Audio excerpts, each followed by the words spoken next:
নমস্কার সবাইকে, আমি মৌন। আপনারা শুনছেন আমৃত্য ভালোবাসি তোকে। লিখেছেন সালমা চৌধুরী। পর্ব 48। তানভীরের গান শুনে আবির ঘাড় ঘুরিয়ে তাকিয়েছে। হেলমেটের আড়ালে আবিরের অভিব্যক্তি বোঝার উপায় নেই, তবুও তানভীর গান বন্ধ করে দিয়েছে। ফাঁকা রাস্তা, নিরিবিলি পরিবেশ, দুপাশে সারি সারি গাছ। আবির আচমকা এক হাতে হেলমেট খুলে সাইডে রেখে গাইতে শুরু করলো। এসেছি তোকে নিয়ে ফিরবো বলে, মনের পথ চিনে আয় না চলে, তোর ছেড়ে জ্বর বুকে ছাড়ে না, পারছে তোকে ছাড়া না রে না। আবিরের কণ্ঠে গান শুনে তানভীর আশ্চর্য নয়নে তাকিয়ে আছে। তানভীরের বাইকের গতি কমে গেছে। তানভীর ভাবছিল আবির রাগ করবে, অথচ আবিরও গান গাইছে। তৎক্ষণাৎ তানভীর নিজের হেলমেটও খুলে ফেলেছে। বাইকের স্পিড বাড়িয়ে আবারও আবিরের সমন্তালে গিয়ে আবিরের সম্বন্ধনে গান ধরল। অনেকটা পথ দুই ভাই একের পর এক গান গাইতে গাইতে অবশেষে তানভীরের নানা বাড়ি পর্যন্ত চলে আসছে। বাইকের শব্দে মেঘ সব বাকি কাজিনরাও বাড়ির ভেতর থেকে দৌড়ে বেরিয়ে আসছে। তানভীরকে দেখেই মেঘ আহ্লাদি কণ্ঠে ডাকলো, ভাইয়া।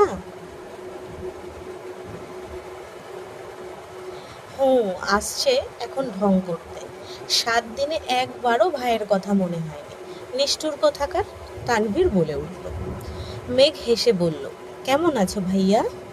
তানভীর বলল, আলহামদুলিল্লাহ ভালো। তুই কেমন আছিস?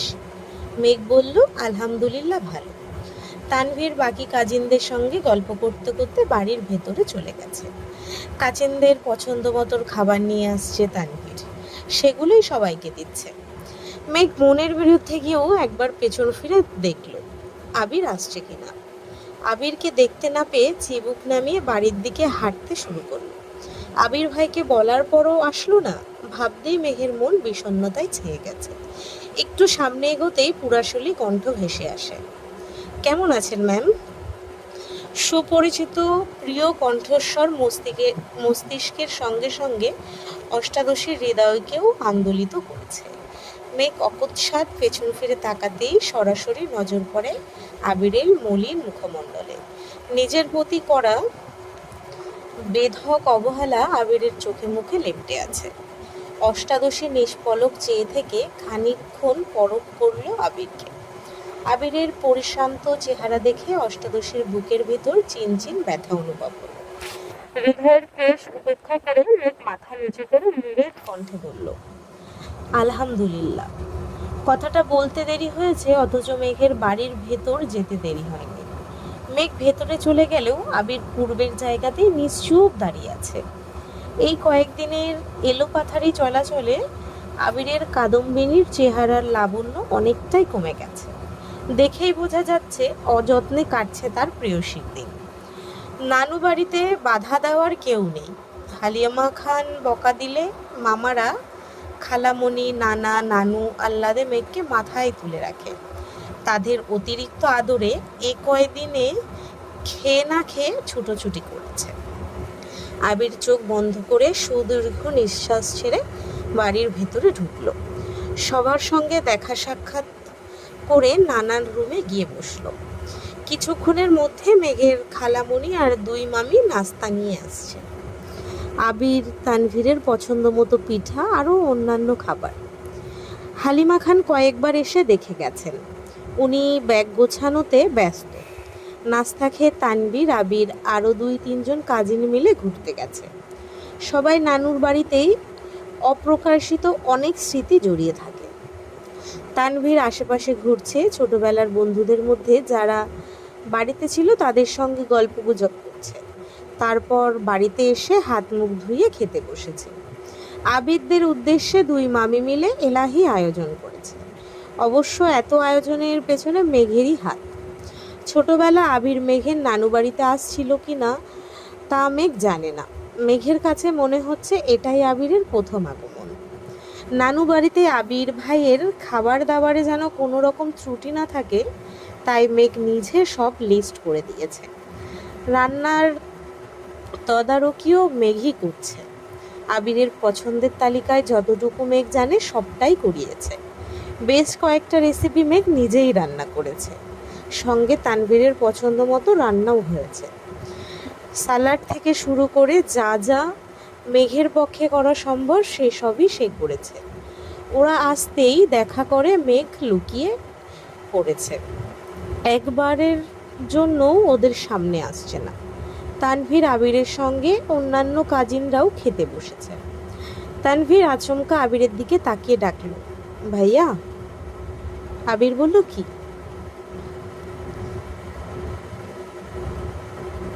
তানভীর বলল, আবেগে বেশি খেয়ে ফেলো না আবার। আবির আর চোখে তানভীরের দিকে তাকালো। তানভীরের মুখে রহস্যময় হাসি। আবির ভ্রু গুটাতেই তানভীর বিড়বিড় করে বলল, আমি খবর পেয়েছি তোমার জন্য আজকে স্পেশালি আমার বোন নিজের হাতে রান্না করেছে। আবির ভ্রু উঁচিয়ে ওষ্ঠু বেঁকিয়ে তানভীরের দিকে তাকিয়ে আছে। তানভীর মুচকি হেসে বলল, এভাবে আমায় না দেখে আমার বনুটাকেও দেখলেও তো পারো। আবির গলা খাকানি দিয়ে বিড়বিড় করে বলল, সময় হোক তখন দেখবি, তোর বোন ব্যতীত কোনো দিকেই তাকাবই না। তানভীর নিঃশব্দে হাসল, সাথে আবিরও। খাওয়া দাওয়া শেষ করে সবার সঙ্গে আরও কিছুক্ষণ গল্প করে বাসার উদ্দেশ্যে বের হলো। মেঘ আর আলিমা খান সবার থেকে বিদায় নিয়ে বেরিয়েছে। মেঘের কাজিনরাও মেঘদের সঙ্গে কিছুটা এগিয়ে আসছে। মেঘ তানভীরকে উদ্দেশ্য করে গম্ভীর কণ্ঠে বলল, ভাইয়া, আমি তোমার সাথে যাব। তানভীর সহসা জানালো, আমি তোকে নিতে পারবো না। মেঘ বলল, কেন? তানভীর স্বাভাবিক কণ্ঠে বলল, আব্বু কি বলছিল মনে নাই, আমি যেন তোকে নিয়ে বাইক না চালাই। মেঘ ঠোঁট ফুলিয়ে বলল, কেন? আমাকে নিয়ে চালালে কি হবে?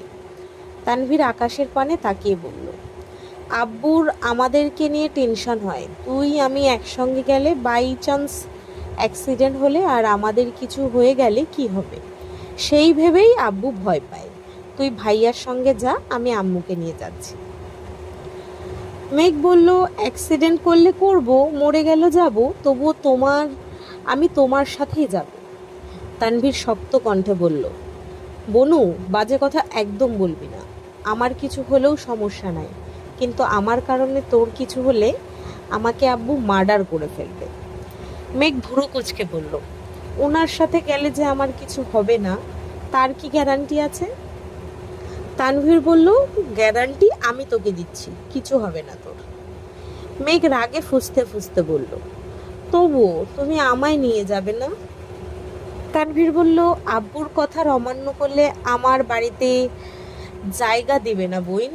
তুই কি চাস তোর এই হতভাগা ভাইটা অকালে বাড়ি থেকে বেরিয়ে যাক?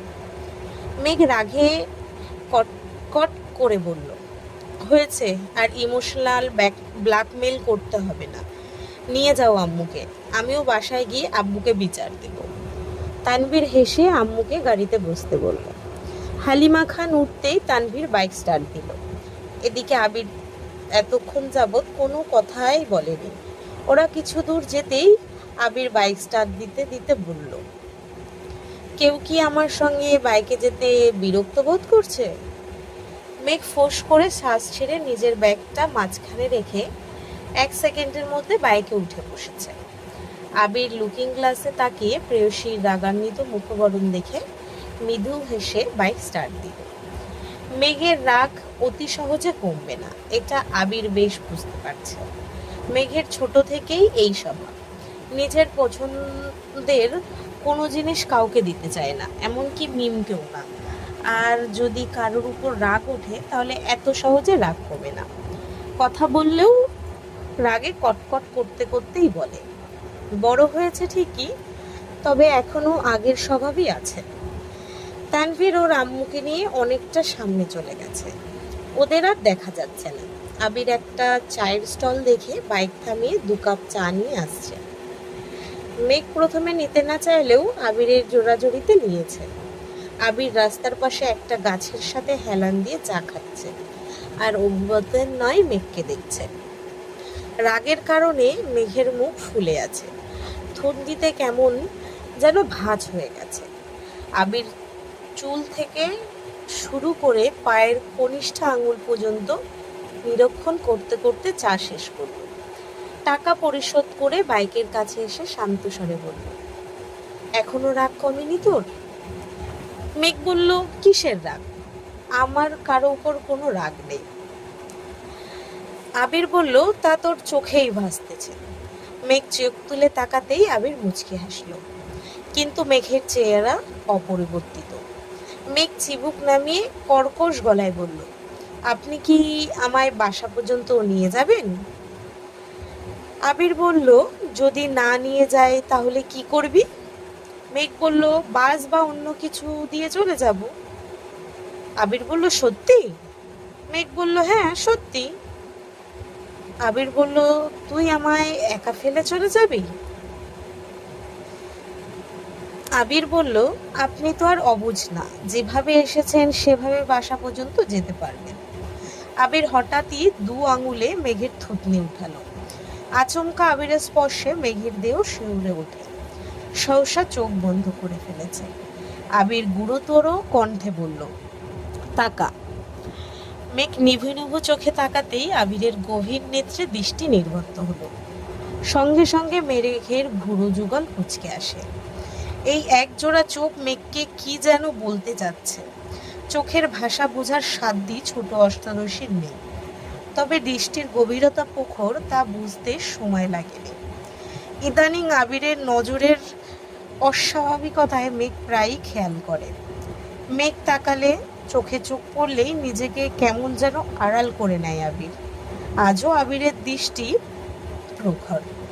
অষ্টাদশীর আখি জোড়াও আবিরের চোখে নিস্তব্ধ হয়ে আছে, পলক ফেলছে না কেউই। আবির হঠাৎই নমনীয় কণ্ঠে বলা শুরু করল, আই এম সরি মেঘ। দিনকে দিন আমি মানুষটা বড্ড পাষাণ হয়ে যাচ্ছি। মাঝে মাঝে নিজের স্বার্থ ছাড়া কিছুই ভাবতে পারি না। মানুষ মন থেকে খুব করে কিছু চেয়ে যখন সেটা পায় না, তখনই তার দুনিয়া এলোমেলো হয়ে যায়।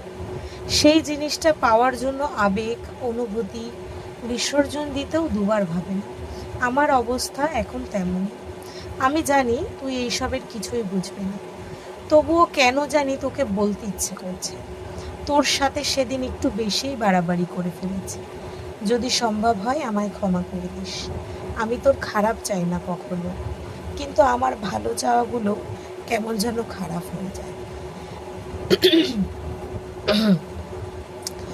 আবিরের প্রথম কথাগুলো শান্ত স্বরের হলেও শেষ কথাগুলো বলতে গিয়ে আবিরের গলা ভিজে আসছিল। এদিকে আবির ভাইয়ের স্পর্শ, শীতল কণ্ঠে বলা কথাগুলো অষ্টাদশীর হৃদয়ে 7 দিন যাবৎ জলজল করা তীব্র অনলকে মুহূর্তেই নিভিয়ে দিয়েছে। আবিরের বলা প্রতিটা কথাই অষ্টাদশীর হৃদয় স্পর্শ করেছে। আবির কোনো বিষয়ে আপসেট, এটা বুঝতে বাকি নেই মেঘের। আবির ভাই কিছু চেয়ে পায়নি, এটা খুব স্পষ্ট। তবে কি চেয়েছিলেন তিনি? কেনই বা পাননি? সেই ক্ষোভ কেন মেঘের উপর ছাড়েন? সব প্রশ্নের উত্তরই অজানা। আবিরের চোখ লাল হয়ে যাচ্ছে, চোখে পানি জমতে শুরু করেছে। আবির ঢোক গিলে মেঘের থুতনিতে রাখা নিজের আঙুল সরিয়ে অন্যদিকে তাকিয়ে ঠান্ডা কণ্ঠে বলল, আমি আসছি একটু। মেঘ স্তব্ধ হয়ে আছে। আবির কোথায় যেন গেছে। মেঘের মনে প্রশ্নেরা ঘুরপাক খাচ্ছে। একবার ভাবছে জিজ্ঞেস করবে, আবার মনে হলো আবির ভাই কিছু বলার পাত্র নয়। জিজ্ঞেস করলেও আশানুরূপ উত্তর পাবে না, তাই অষ্টাদশীর মনের গহীনে উদিত প্রশ্নগুলোকে সেখানেই চাপা দিয়ে দিয়েছে। তবে আবির ভাইয়ের একটা জিনিস বরাবরই অষ্টাদশীকে আকৃষ্ট করে। আবির যেমন রাগ দেখায়, একটা সময় পর মেঘকে নিজেই সরি বলে। তবে এবার অষ্টাদশীর মন এত সহজে গলবে না। আবিরের রাগ দেখাতে পারলে অষ্টাদশীরও রাগ দেখাতে পারে, তবে সম্পূর্ণ অন্যভাবে। কিছুক্ষণ পর আবির আসছে। ভেজা চুল ছেড়ে হেলমেট পরে নিয়েছে। কথা না বলে বাইক স্টার্ট দিল। মেঘ পূর্বের নাই বাইকে বসছে। সম্পূর্ণ রাস্তা কেউ কোনো কথা বলল না। বাসায় এসেও যে যার মতো রুমে চলে গেছে। সময় চলছে নিজের মতো, সেই সাথে সবাই সবার মতোই দিন কাটাচ্ছে। নানু বাড়ি থেকে ঘুরে আসার পর থেকে মেঘ অনেকটাই স্বাভাবিক হয়ে গেছে। আবিরের কথা ভেবে মন খারাপ করে ঘরে বসে থাকে না। মিম আবিদির সঙ্গে আড্ডা, ছাদের গাছগুলোর যত্ন নেওয়া, ভার্সিটি, ক্লাস, বন্ধুদের সাথে গল্প, সব নিয়েই ব্যস্ত থাকে মেঘ। আবিরও নিজের কাজে ব্যস্ত। আলী আহমেদ খান কিছুদিন যাবৎ অফিসে যাচ্ছেন, তবে মিটিং থেকে শুরু করে বেশিরভাগ কাজ আবিরই করে। তাছাড়া মোজাম্মেল খান বাকি কাজ করেন। তানভীরও নিজের মতো ব্যস্ত হয়ে গেছে। আবির মেঘের সঙ্গে কথা বলতে চাইলেও মেঘ কোনো কথাই তেমন সাড়া দেয় না। বাড়ির বাকি সদস্যদের সঙ্গে আড্ডা দেওয়ার মাঝে আবির আসলেই মেঘ নিশ্চুপ হয়ে যায়। একটা কথায় মেঘের সর্বক্ষণ মাথায় ঘুরপাক খায়, আমি কখনো আবির ভাইয়ের বিরক্তির কারণ হব না। মেঘেদের সঙ্গে তামিম আর মিনহাজদের সম্পর্ক আগের থেকেও ভালো হয়েছে। তামিম বন্যাকে আর কোনোদিন উল্টাপাল্টা কথা বলবে না বলে প্রমিস করেছে। মিনহাজ দিন দিন মেঘের প্রতি একটু বেশিই কেয়ার দেখায়। মেঘের সেসব ভালো লাগে, না লাগলেও বন্ধু ভেবে তেমন কিছুই বলে না, এসব বিষয়ে ইগনোর করে চলে। 2-3 দিন যাবৎ আবির খুব চেষ্টা করছে মেঘের সঙ্গে কথা বলার, কিন্তু কোনোভাবেই বলতে পারছে না। সবার সামনে তেমন কিছু বলতে পারে না। মেঘ রুমে থাকলেও দরজা বন্ধ করে রাখে। দরজায় ডাকলে মেঘ দরজা খুলবে কি না, আবির মানুষ দেখলে কি ভাববে, এসব ভেবেই আবির ব্যাকুল, কিনারা পাচ্ছে না। এদিকে প্রেয়সীর রাগান্বিত মুখবিবর আবির আর সহ্য করতে পারছে না। কতদিন হয়ে গেছে আবির মেয়েটার মুখের হাসি দেখতে পাচ্ছে না। সর্বক্ষণ মেঘের দুশ্চিন্তায় থাকতে থাকতে কাজেও ঠিকমতো মনোযোগ দিতে পারে না। এক কাজ 2-3 বার করতে হয়। আজকে বিকালে মেয়ে মাদি, হালিমা খান, আকলিমা খান শপিংয়ে যাবে। মেঘকেও বলেছিল, কিন্তু মেঘ যাবে না বলেছে। হালিমা খান অসুস্থতার কারণে ইচ্ছে করেই যাননি। আবির আজ 2টার দিকে অফিস থেকে বাসায় আসছে। বিকেলের দিকে আবির রেডি হয়ে সিঁড়ি দিয়ে নামছে। মেঘ তখন সোফায় বসে কার্টুন দেখছে। ঘাড় ফিরিয়ে সিঁড়িতে আবিরকে দেখে টিভির সাউন্ড কমাতে লাগলো। আবির সোফার কাছে দাঁড়িয়ে গম্ভীর কণ্ঠে বলল, কার্টুন দেখা শেষ হলে একটু ছাদে যাস। মেঘ কপাল গুটিয়ে ধীর কণ্ঠে শোধালো, কেন? আবির পূর্বের ন্যায় ভারী কণ্ঠে উত্তর দিল, গেলেই বুঝবি। আবির বাসা থেকে বেরিয়ে গেছে। মেঘ আবিরের যাওয়ার দিকে কিছুক্ষণ তাকিয়ে রইল। পুনরায় কার্টুন দেখায় মনোযোগ দিল। মনের ভেতর খুঁতখুত করছে। আবির ভাই ছাদে যেতে বললেন কেন? একবার ভাবছে যাবে, আবার ভাবছে যাবে না। যার সঙ্গে আরি, তার কথায় ছাদে যাওয়ার কোনো মানে হয় না। কিন্তু অবুঝ মনকে মানাতে পারল না। 10-15 মিনিট পর টিভি বন্ধ করে ছাদের উদ্দেশ্যে রওনা দিল। ছাদের দরজায় একটা চিরকুটে লেখা, ওয়েলকাম। মেঘ কপাল কুঁচকে দরজা থেকে চিরকুট তুলে হাতে নিয়ে দরজা খুলতেই আশ্চর্য বনে গেল। দৃষ্টির সীমানা জুড়ে বড় ছোট চিরকুটের ছড়াছড়ি। সাদা, হলুদ, লাল, গোলাপি, নীল, প্রতিটা চিরকুটেই লেখা, I am sorry Megh, please forgive me, sorry, I feel regret and guilt. এর মতো অসংখ্য বাক্যের চিরকুটের সম্পূর্ণ ছাদের গাছের ডাল, পাতা রঙিন হয়ে আছে। মেঘ গুটি গুটি পায়ে হেঁটে প্রতিটা চিরকুটে লেখা লাইনগুলো পড়ছে। নিজের অজান্তেই অষ্টাদশীর ঠোঁটে হাসি ফুটেছে। প্রায় 40 মিনিট যাবৎ অষ্টাদশী ছাদে হাঁটছে আর চিরকুট পড়ছে। সবগুলো চিরকুট পড়ে পড়ে নিজের হাতে জমা করছে। মেঘের মনের আকাশ জুড়ে শুধু একটা কথাই বিচরণ করছে, আপনি মানুষটা অত্যাধিক রহস্যময়। কৌশলে যেমন কষ্ট দেওয়ার পটু, তেমনি নিপুণ দক্ষতায় সেই ক্লেশ দূরীকরণেও সক্ষম। মেঘ মুচকি হেসে বলল, তবে আপনার চড়ুইও কম না। আপনি সবসময় কৌশলে আমার মন ভালো করে দিলেও এবার আর আমার মন ভালো হচ্ছে না। আপনি আমার কোমল হৃদয়ে যে আঘাতটা করেছেন তার জন্য একটু ভোগান্তি তো আপনাকে ভুগতেই হবে। মেঘ চিরকুটগুলো নিয়ে রুমে চলে গেছে। মনটা আজ খুব ভালো, কিন্তু আবির ভাইকে বোঝানো যাবে না। রাতে খাবার টেবিলে আবিরের সঙ্গে চোখাচোখি হতেই মেঘ গাল ফুলিয়ে চোখ নামিয়ে নিল। আবির কপাল গুটিয়ে মেঘকে কয়েক মুহূর্ত দেখল। এত কিছুর পরও মেয়েটার মুখে একটু হাসি ফুটল না। ভাবতেই আবিরের মাথার ব্যথা অনুভব হচ্ছে। তাহলে কি মেঘ ছাদে যায়নি? আবির কোনো রকমে খাওয়া শেষ করে তাড়াতাড়ি ছাদে গেল। ছাদে একটা চিরকুটও নেই, তার মানে মেঘ ছাদে আসছিল আর চিরকুট নিয়েও গিয়েছে। আবির তার কাদম্বিনীর রাগ ভাঙাতে ব্যর্থ হয়েছে ভেবেই আকাশের ন্যায় কোমল দৃষ্টিতে তাকালো। হৃৎপিণ্ডটা অবিরাম কাঁপছে, মনের ভেতর অজানা ভয় কাজ করছে। চোখ বন্ধ করতেই 9 বছর আগের স্মৃতি একের পর এক চোখের সামনে ভেসে আসছে। আচমকা ধপ করে ছাদের ফ্লোরেই বসে পড়েছে। কি হচ্ছে আর কি হবে তা ভেবেই ক্লান্ত হয়ে পড়েছে।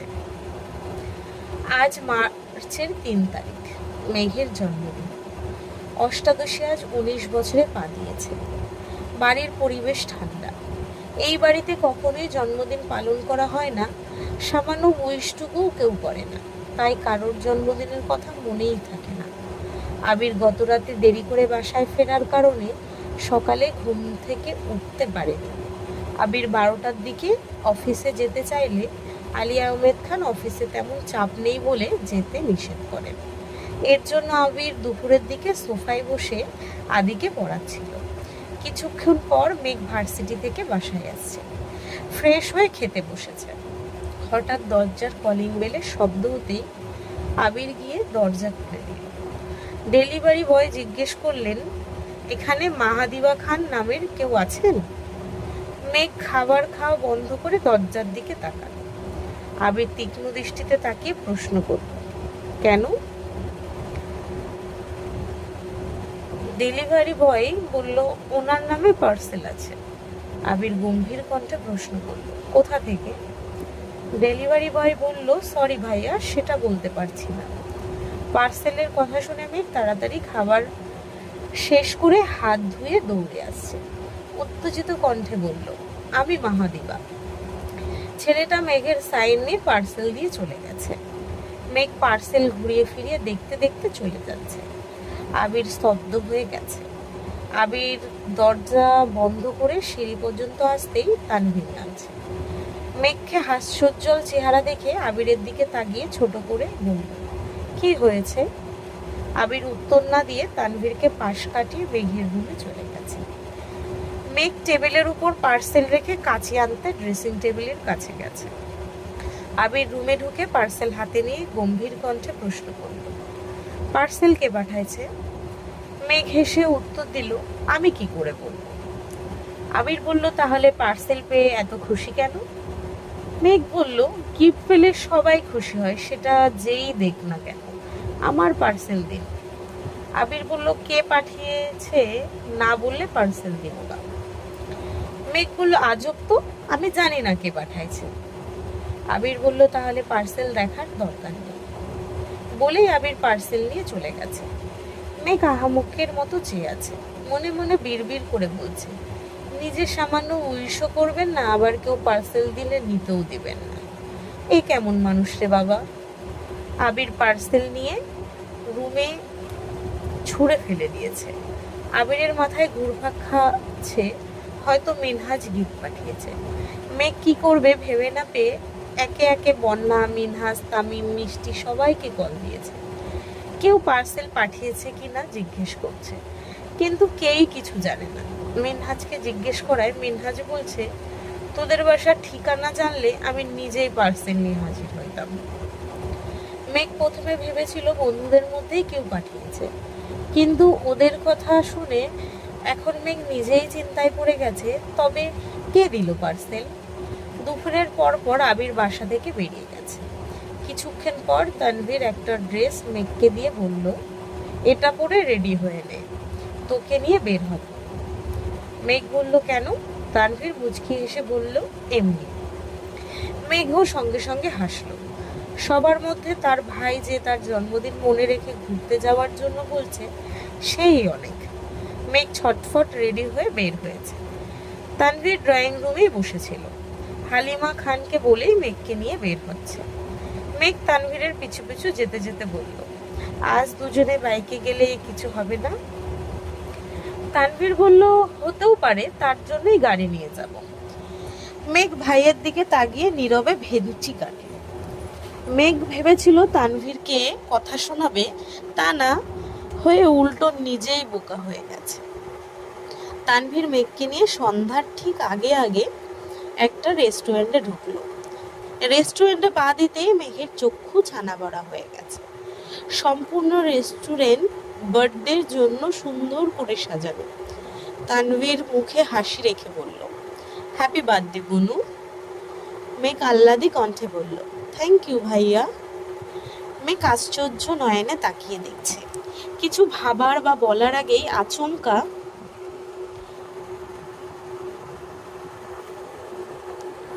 সরি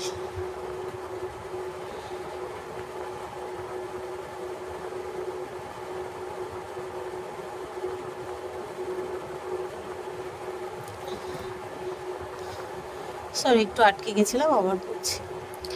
মেঘ আশ্চর্য নয়নে তাকিয়ে দেখছে। কিছু ভাবার বা বলার আগেই আচমকা কেউ মেঘের দু চোখ চেপে ধরে। মেঘ সঙ্গে সঙ্গে হাত স্পর্শ করেই উত্তেজিত কণ্ঠে বলল, বন্যা। হাত ছাড়তেই মেঘ পেছনে ঘুরে বন্যাকে জড়িয়ে ধরেছে। বন্যাও জড়িয়ে ধরে বলল, হ্যাপি বার্থডে বেবি। মেঘ হেসে বলল, থ্যাংক ইউ বেবি। এবার মিনহাজ, তামিম, মিষ্টিরা সব সশব্দে বলে উঠল, হ্যাপি বার্থডে মেঘ। মেঘ অবাক চোখে সবাইকে দেখছে, বারবার তাকাচ্ছে তানভীরের দিকে। তানভীরের ঠোঁটে হাসি। মেঘ কি বলবে কিছুই বুঝতে পারছে না। জীবনে প্রথমবার কেউ মেঘের জন্মদিন পালন করছে, তাও আবার এত জাঁকজমকভাবে। সবাই একে একে মেঘকে গিফট দিচ্ছে। মেঘ সেসব গিফট টেবিলের উপর রেখে দৌড়ে গেল তানভীরের দিকে। কোমল দৃষ্টিতে তাকিয়ে মোলায়েম কণ্ঠে বলল, এত কিছু করার কি দরকার ছিল?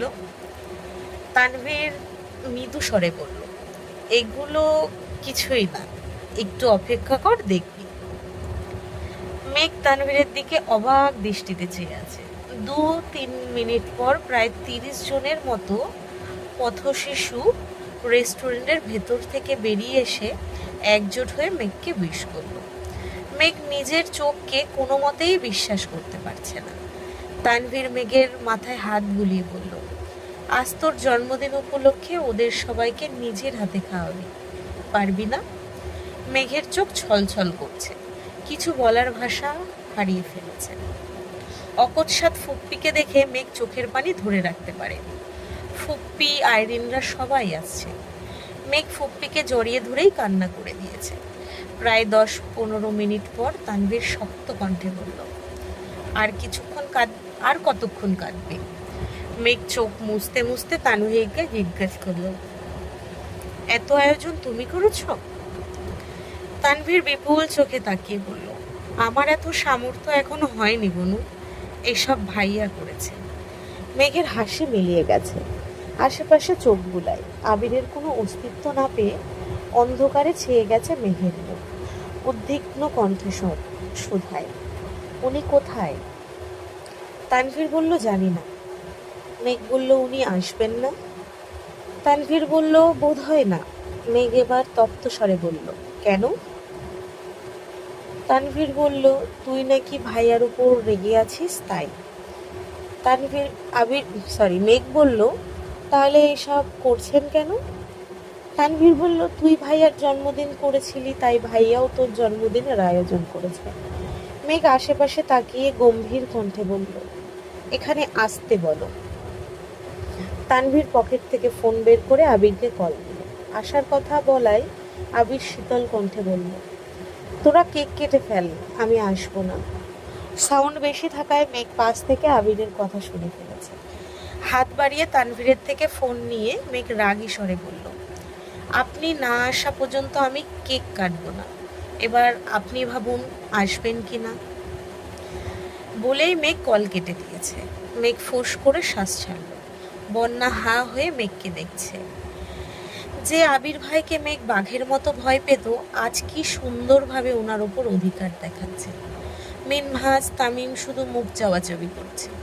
তানভীরের সামনে মেঘকে আলাদাভাবে কিছু বলার সাহস নেই ওদের। মেঘ আইরিনদের সঙ্গে গল্প করছে। বন্যাকেও ওদের সঙ্গে পরিচয় করিয়ে দিয়েছে। কিছুক্ষণ পর আবির আসছে।